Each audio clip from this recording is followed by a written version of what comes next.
Հարգելի քաղաքացիներ, բարի օր ձեզ։ Ուզում եմ ներկայացնել ամփոփ տեղեկատվություն Հայաստանում սուրշնչական վարակներով համաճարակային իրավիճակը։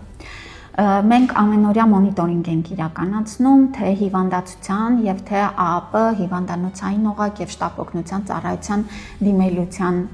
աճի մասով եւ իհարկե մանկապարտեզներում եւ դպրոցներում բացակայությունների թվի մասով։ Հարգելի քաղաքացիներ, ընդհանուր դպրոցների կամ մանկապարտեզների դասապրոցեսը կանգնեցնելու մենք իրավիճակ չունենք, սակայն մենք ունենք շատ հստակ մեթոդ եւ գծագրված մեխանիզմ աշխատանքի, որ այն դասարանները, որտեղ բացակայությունների թիվը 20%-ից ավել է,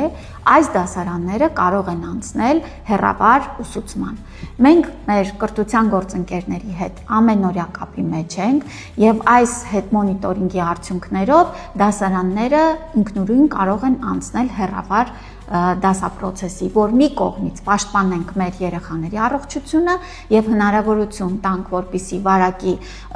այդ դպրոցներում կոնկրետ իջնի թվաքանակը, բայց մյուս կողմից էլ չխաթարենք ընդհանուր հանրապետությունով դասապրոցեսը։ Եվ նորից եմ ուզում կրկնել, ընդհանուր առմամբ համաճարակաբանական գործիքները պետք է ճիշտ կիրառվեն եւ այս վերջերս անընդհատ քաղաքացիների կողմից այս հորդորներն են հնչում, ուզում եմ դուք իմանաք, տեղեկացված լինեք, որ բոլոր գործիքները կիրառվում են ըստ ցուցման եւ եթե լինի համաճարակաբանական այնպիսի իրավիճակ, որ կարիքը կլինի ընդհանուր դասապրոցեսի մասին որոշումներ կայացնել, ապա մենք դա կանենք, սիրելի քաղաքացիներ։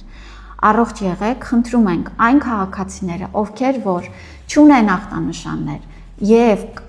կարող են պատվաստվել, օր առաջ պատվաստվեն, որովհետև այսօր շրջանառվող գրիպի շտամը ատիպիկ շտամ է եւ բավական ագրեսիվ է։ Դրա ուրեմն պատվաստանյութում արկա հակամարմինները վստահ եղեք, պաշտպանական շերտ կձևավորեն եւ չեք վարակվի այս տարվա այս ագրեսիվ շտամով կամ վարակվելու պարագայում շատ ավելի թեթև ախտանշաններով կտանեք։ Առողջ եղեք, հետևեք ձեր առողջությանը։